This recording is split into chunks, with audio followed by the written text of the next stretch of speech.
saya Putri Hafifah Siregar dari jurusan Sejarah Peradaban Islam Fakultas Ilmu Sosial semester 7. Di sini saya akan membahas dengan judul Peran Mustafa Al-Husain Al-Mandili yang ada di Pesantren Mustafawiyah Purba Baru. Sekian.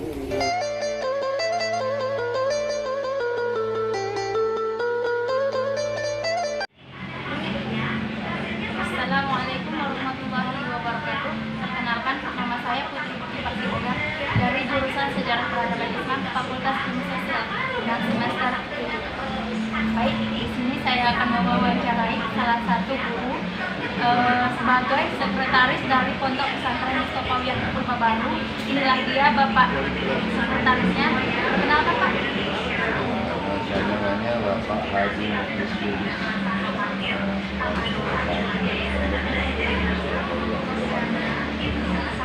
Baik, di sini saya akan bertujuan dan maksud pada Bapak ingin mewawancarai Bapak tentang peran Mustafa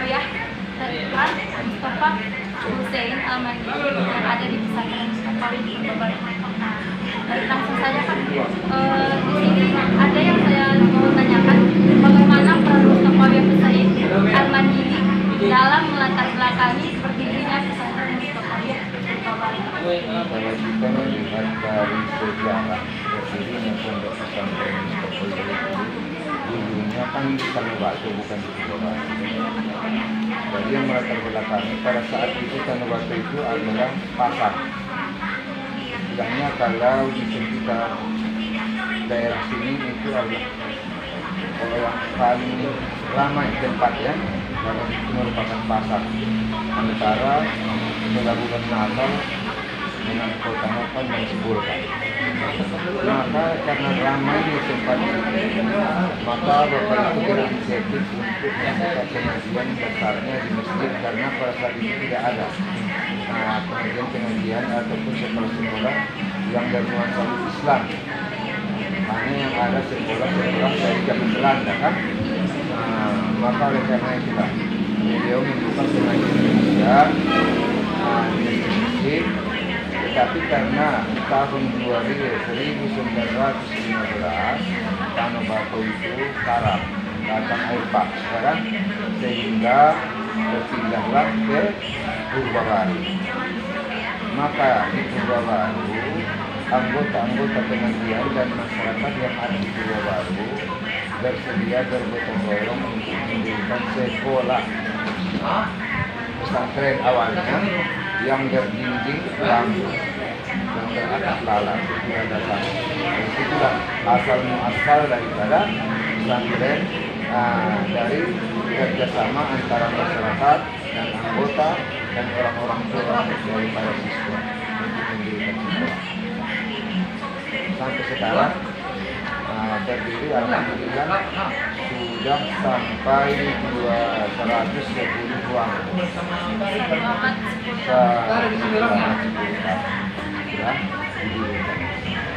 Dan siswanya pun alhamdulillah semakin setiap tahun semakin meningkat gitu ya.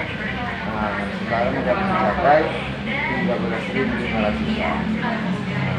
Jadi dari situlah berkembang sampai saat ini. Baik Pak, pertanyaan yang nomor 2 Pak, apa saja hambatan yang dialami Mustafa Husain Al-Mandili dalam mendirikan pesantren Mustafawiyah Purba Baru? Hambatan-hambatan yang saat itu, karena tahulah kita pada saat itu transportasi susah. Karena susahnya lah pada saat itu transportasi, sehingga anak-anak didik yang mau sekolah ke sini susah untuk pulang ke rumahnya karena tidak ada kendaraan.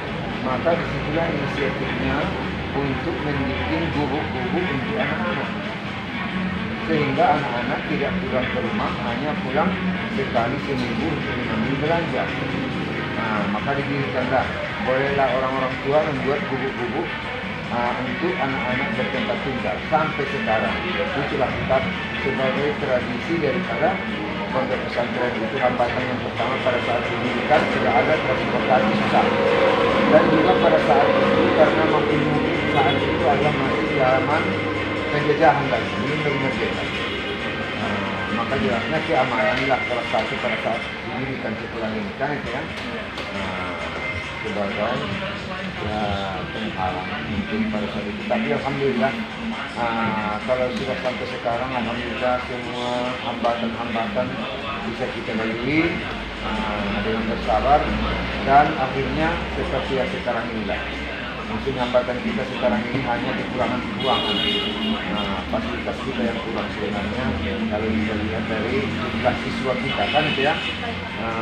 Dari jumlah siswa, ruangan, tempat belajar itu yang kurang sebenarnya.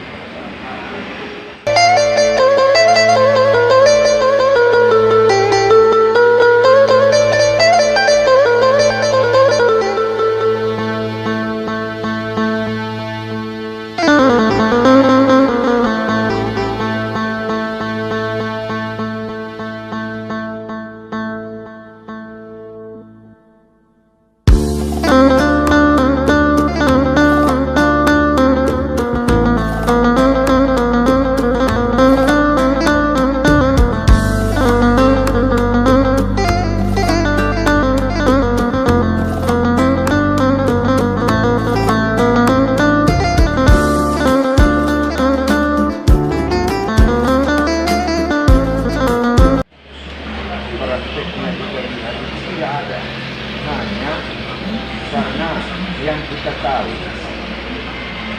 anak-anak daripada sering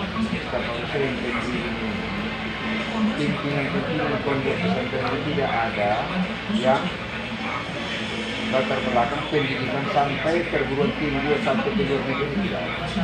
Hanya yang dibutuhkan pada saat ini sebenarnya kalau kepemimpinan itu yang bisa menopang, pemimpin yang bisa menopang untuk suksesnya pondok pesantren.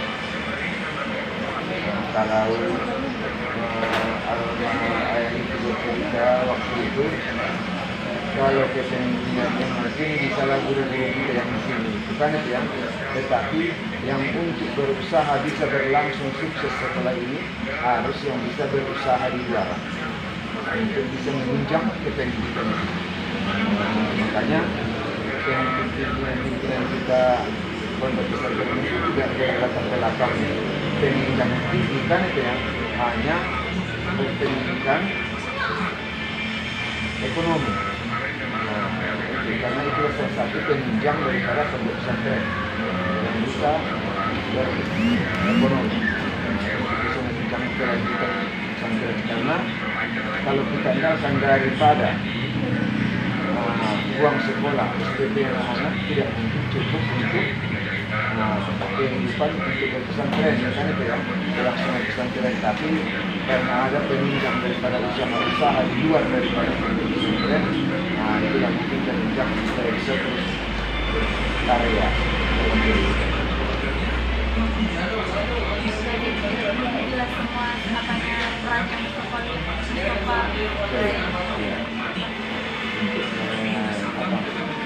melanjutkan sekolah ini kan itu ya.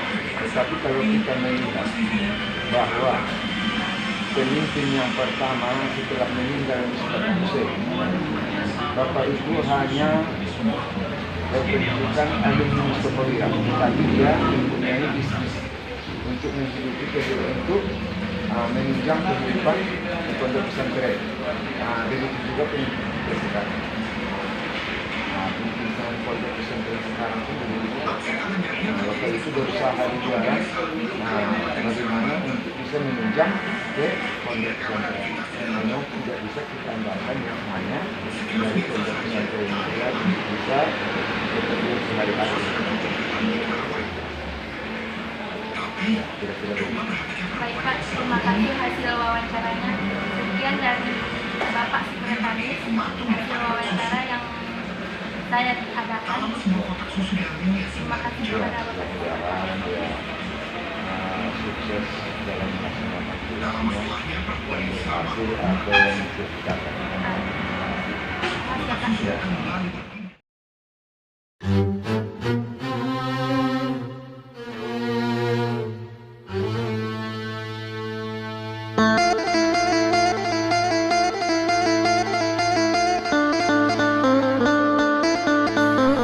Berikut ini saya akan memaparkan sejarah ringkas ulama besar Mandailing Natal di Pesantren Mustofawiyah Purbabaru, yaitu Syekh Haji Mustofa Hussein Nasution Al-Mandili.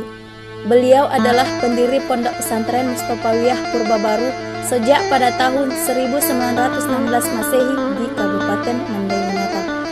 Dan beliau adalah merupakan tokoh besar Nahdlatul Ulama di Sumatera Utara, Syekh Haji Mustofa Hussein Al-Mandili, yang merupakan salah satu ulama besar Nusantara di Mandailing Natal. Juga sebagai tokoh yang turut mencerdaskan anak bangsa sampai sekarang dengan Pondok Pesantren Mustofawiyah Purbabaru yang dibangunnya sejak pada tahun 1916 Masehi.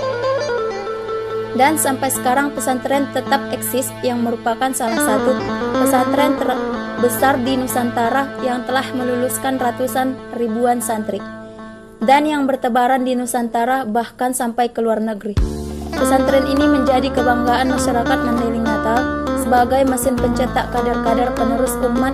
Syekh Haji Mustofa Hussein Al-Mandili namanya waktu kecil Muhammad Yatif yang lahir pada tahun 1886 Masehi di Desa Tanobato. Pada saat kolonial Belanda telah menerapkan tanaman paksa kepada rakyat dan ayahnya yang bernama Haji Hussein Nasution dan ibunya Hajjah Halimah. Dalam usia 7 tahun, Syekh Haji Mustofa Hussein Al-Mandili disekolahkan oleh ayahnya di sekolah rakyat Oxford di Kayu Laut selama 5 tahun. Karena kecerdasan beliau, gurunya telah menyarankan agar beliau melanjutkan sekolah ke jenjang sekolah raja yang di Bukit Tinggi. Namun ayahnya tidak setuju dan cenderung menginginkan anaknya untuk belajar agama Islam kepada Syekh Haji Abdul Hamid Lubis dan ulama ahli alumni dari Makkah di Huta Pungkur, Kota Nopan, Syekh Haji Hussein Mustofa Hussein Al-Mandili. Beliau belajar kepada Syekh Haji Abdul Hamid Lubis sekitar 3 tahun. Dari tahun 1897 sampai 1900 Masehi dengan sistem belajar yang bukan formal yang mana beliau tinggal bersama Syekh Abdul Hamid Lubis. Setelah beliau belajar dengan Syekh Abdul Hamid Lubis di Huta Pungkur, beliau berangkat ke Mekah pada tahun 1901 Masehi dengan Muhammad Nurdin Syekh Syihabuddin dari Mompang Julu. Selama di Makkah, beliau tinggal bersama keluarga Syekh Syihabuddin, kemudian dengan keluarga Syekh Abdul Qadir Al-Mandili. Setelah selesai melaksanakan wukuf di Arafah, Muhammad Yatif berganti dengan nama Mustofa. Syekh Hussein Mustofa Hussein telah belajar agama Islam di Masjidil Haram dengan sistem halaqah, duduk bersila dan mendengar guru sampai dengan wilatahu. Selanjutnya, bidang keilmuan Islam yang dipelajari oleh Mustofa Hussein dari para ulama yang spesialis di bidangnya. Yang pertama, ilmu Quran dan ilmu tafsir, ilmu hadis, bahasa Arab beserta tata bahasanya, nahu dan syarab dan lain sebagainya. Selama 13 tahun, Syekh Haji Mustofa Hussein Nasution telah bermukim sekaligus mendalami ilmu agama di Makkah selama mengimbau di Makkah. Beliau tidak pernah pulang ke tanah air pada tahun 1914 Masehi. Beliau pulang ke tanah air tepatnya di Mandailing. Setelah itu, beliau mengajar di suatu surau dan masjid di sekitar pasar yang ada di Tanobato dan di rumah-rumah masyarakat yang dengan sengaja mengundang beliau untuk memberikan pengajaran dan ceramah agama. Dan melalui pengajian-pengajian inilah Syekh Ulama Hussein banyak menerima saran dan masukan dari masyarakat agar beliau mendirikan madrasah, dan masyarakat berjanji akan memberikan bantuan dan partisipasi aktif masyarakat saran dan masukan masyarakat tersebut, dan disaluti oleh Syekh Mustofa Hussein dengan mendirikan madrasah desa kelahirannya Tanobato, Kayu Laut. Ketika pertama dibuka santri madrasah yang didirikan Syekh Mustofa Hussein hanya terdiri dari puluhan orang siswa dan masih terbatas pada masyarakat di sekitar lingkungan madrasah. Ketika itu, madrasah yang didirikan Syekh Mustofa Hussein lebih dikenal masyarakat dengan sebutan sekolah Arab ataupun yang dimaksud dengan madrasah Mustofawiyah dengan jenjang pendidikan tingkat sanawiyah ula dan sanawiyah ulia, Keberhasilan Syekh Mustafa Husain membangun lembaga pendidikan Islam membuat posisi dan kedudukannya melebihi ulama lain yang ada di Madinah. Daerah Mandailing pun di Sumatera Utara. Kehadiran lembaga pendidikan masyarakat Mandailing telah memberikan peluang untuk mendapat pendidikan karena pada masa itu lembaga pendidikan setingkat sekolah lanjutan belum ada kecuali sekolah keguguran umum.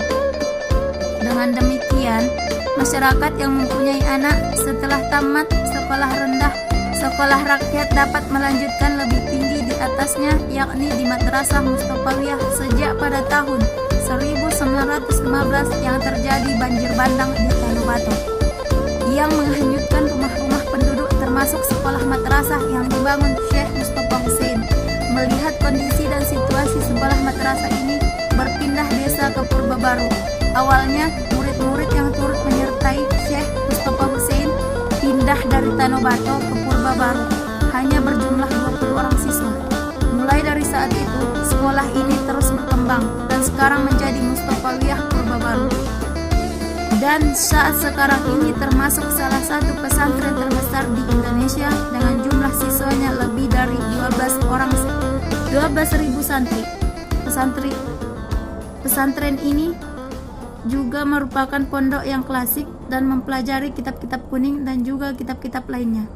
Dan Syekh Mustafa Husain di dalam buku Keagungan Mazhab Syafi'i, beliau adalah salah satu ulama penyebar mazhab Syafi'ah di Indonesia. Pada tahun 1915 Masehi, Syekh Mustafa Husain juga berkiprah dalam bidang pergerakan politik.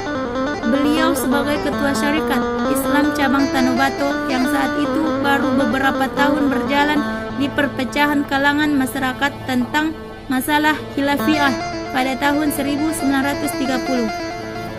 Atas anjuran Syekh Mustafa Husain, berdirilah Persatuan Muslim Tapanuli PNV yang berdomisili di Padang Sidimpuan, di mana beliau menjabat sebagai ketua Majelis Syar'i. Selanjutnya, pada tahun 1933, Syekh Mustafa Husain menjadi penasihat PNV.